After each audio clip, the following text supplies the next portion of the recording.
Então, assim, então não faz sentido hoje você pregar um termo do qual não faz muito sentido para uma quadra da história, ou seja, não faz muito sentido que a gente coloque a questão do termo comunismo, não que não seja, vamos dizer assim, do caralho, né? Vamos dizer assim, seja extraordinário se pensar sobre isso, né? Uma sociedade sem opressão, sem oprimidos, sem explorados, sem exploradores, mas que isso não tem como se realizar, né, nessa quadra da história. Então, esse termo deveria ser atualizado para socialismo, que é algo que dá para que a gente possa lutar nessa quadra da história. E se em algum momento, né, a gente conseguir levar essa revolução socialista para todos os países do mundo, até para que minhas palavras, né,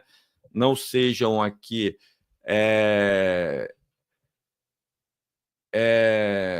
distorcidas, né? Então, porque, por exemplo, existem, vamos colocar aqui agora para vocês, né? O que a gente for pesquisando, né? A gente vai estar colocando aqui para vocês, né? Então, existem, né? Que como vocês podem ver, porque isso aqui é muito importante. Não, peraí. Estou botando aqui no errado. Não, peraí. Está aparecendo aí, né? Vamos lá. Vamos aumentar aqui. Existem... Para lá.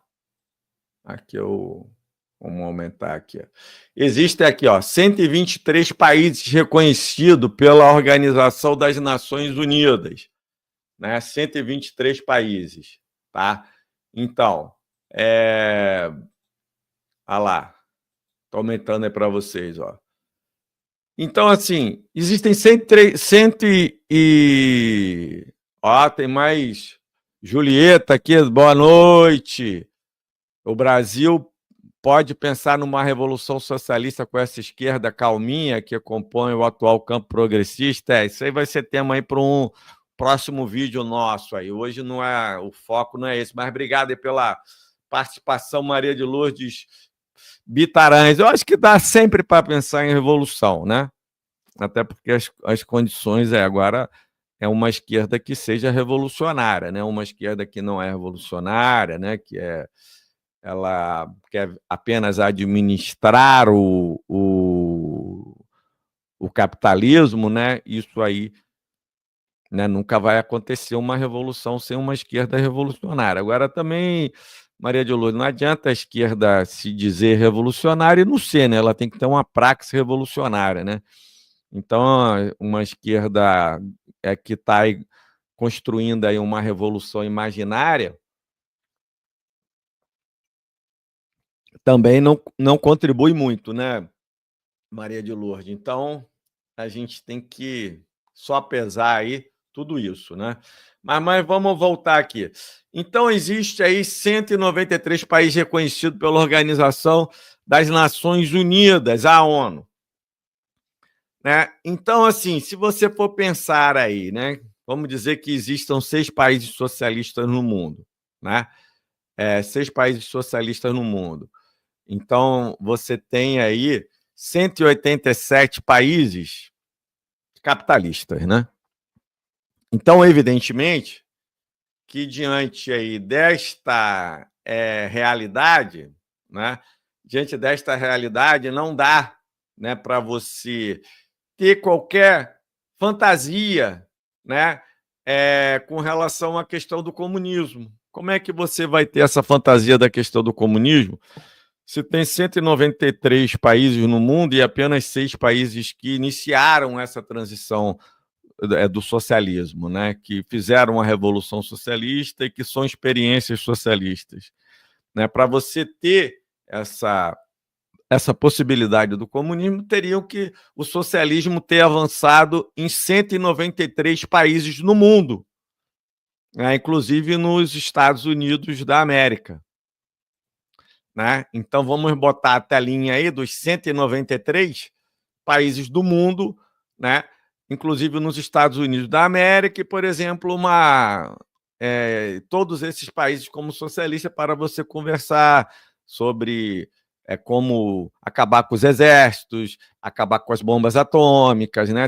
Já pensou, uma reunião entre o país socialista dos Estados Unidos e da China e da Rússia para desligar todas as bombas atômicas, todos os mísseis nucleares e os exércitos do mundo inteiro, para que a gente possa viver um mundo sem classe, sem explorados, sem exploradores, e etc, etc, um mundo da fraternidade humana.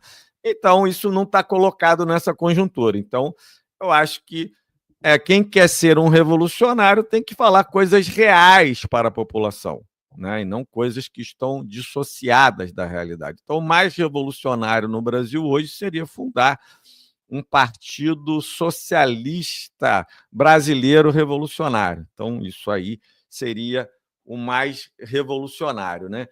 Então, é isso aí que está colocado. Então, nós precisamos, primeiro, atualizar o termo de comunismo para socialismo. Todos esses partidos que se dizem comunistas hoje, na minha opinião, eles querem manter uma tradição que vem de uma distopia da realidade, né, que não fazem essa mediação com a realidade, tá? E o próprio Marx, né, o próprio pensamento marxista, que precisa ser atualizado também, ele formulou tanto a fase inferior como a fase superior do comunismo. No entanto, né, eu entendo que deve se falar, né, na fase inferior do socialismo e na fase superior do socialismo, e não mais meramente no socialismo como uma fase inferior do comunismo, uma mera fase de transição. Por que eu falo isso? Primeiro, considerando que vai ter sempre uma fase híbrida, né? Uma fase híbrida entre um modo de produção, como ocorreu em toda a história. Então, não seria do capitalismo para o socialismo que existiria essa ruptura imediata, né? E nem o próprio Marx nunca pensou nisso.